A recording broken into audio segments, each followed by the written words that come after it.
Leadership का फुकदान है और फिर इनको एक डायरेक्शन लेनी है। ये नहीं हो सकता है कि ये अपने ही घर में जो है वो बहुत आला क्रिकेट खेलें और बाहर जाके एक्सपोज हो जाए। इनका देखें, इतनी क्रिकेट होती है आजकल, इतनी लीग्स हो गई हैं, और बताया न्यूजीलैंड ने कि बड़े मैच में किस तरह से उन्होंने खेलना, और परफेक्ट उनकी ये ट्रेनिंग थी सेमीफाइनल से पहले, क्योंकि ये बहुत बड़ा एक विक्ट्री थी। उनके पीछे 2-3 टीम्स लगी हुई थी, अफगानिस्तान, पाकिस्तान, न्यूजीलैंड के अपने चांसेस जो थे वो बुझ सकते थे अगर उनका बुरा दिन होता, मगर बहुत ही आला मैच खेले। रमीज सर से हम बात करेंगे कल के मैच की। सर अगर बात करें तो दोनों टीम्स पर बहुत ज्यादा प्रेशर था और पाकिस्तान के लिए भी ये मैच जो है वो इक्वली इम्पोर्टेंट था। न्यूजीलैंड पिछले कुछ मैचेस में अच्छा नहीं परफॉर्म कर रही थी, हमने देखा कि उन पे काफी प्रेशर था। पाकिस्तान के साथ भी जब उनका मैच था तो बिल्कुल अच्छा नहीं परफॉर्म कर पाए उस तरह से, और किस्मत ने भी उनका साथ नहीं दिया।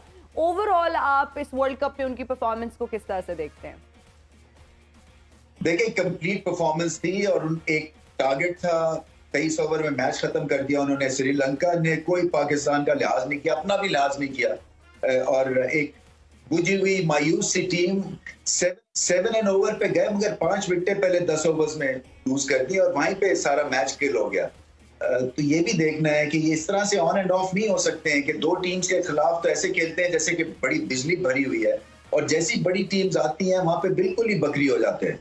तो ये और बताया न्यूजीलैंड ने कि बड़े मैच में किस तरह से उन्होंने खेलना, और परफेक्ट उनकी ये ट्रेनिंग थी सेमीफाइनल से पहले, क्योंकि ये बहुत बड़ा एक विक्ट्री थी। उनके पीछे 2-3 टीम्स लगी हुई थी, अफगानिस्तान, पाकिस्तान, न्यूजीलैंड के अपने चांसेस जो थे वो बुझ सकते थे अगर उनका बुरा दिन होता, मगर बहुत ही आला मैच खेले।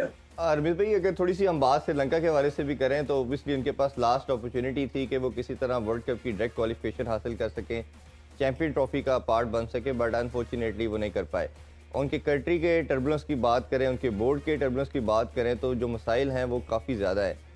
बट अगर टीम के पर्सपेक्टिव में मैं आपसे जानना चाहूँ तो मेरा अपना मानना ये है, और काफ़ी क्रिकेटिंग सर्कल में ये बात भी हो रही है कि अब आपको चाहिए खसरंगा जैसे कैप्टन जिसने LPL जिताया है उसको ये टीम दे दें और उसको कम से कम 3-4 साल का अगले वर्ल्ड कप के लिए रन दे, और फिर उस पर ट्रस्ट करते हुए उसको कॉन्फिडेंस दें कि आप अपनी टीम बिल्ड करें। आप इस चीज़ को कैसे देखते हैं? देखिए, इनका बोर्ड तो वापस रीइंस्टेट कर दिया गया कोर्ट ने, पता नहीं वहां पे क्या इस वक्त सिस्टम चल रहा है, बट एनीवे वो एक प्रॉब्लम है जो उनको सॉर्ट आउट करना है। ये टीम में इंडिविजुअल 3-4 तो बहुत अच्छे प्लेयर्स हैं जो फ्यूचर स्टार्स बन सकते हैं, बट लीडरशिप का फुकदान है और फिर इनको एक डायरेक्शन लेनी है। ये नहीं हो सकता है कि ये अपने ही घर में जो है वो बहुत आला क्रिकेट खेलें और बाहर जाके एक्सपोज हो जाए। इनका देखें, इतनी क्रिकेट होती है आजकल, इतनी लीग्स हो गई हैं कि आप जब टीवी चलाते हैं तो आप जब सर्फ कर रहे होते हैं चैनल्स में, तो श्रीलंका की जब क्रिकेट आती है तो कोई नहीं देखना चाहेगा। इसी तरह से आपको ये भी तो देखना है कि आपकी कमर्शियल वैल्यू, आपकी एडवर्टाइजिंग वैल्यू, आपका जो एक इमेज है दुनिया के लेवल के ऊपर, वो किस किस्म का है, क्योंकि ये नहीं हो सकता कि आपको कोई देखना ही ना चाहे।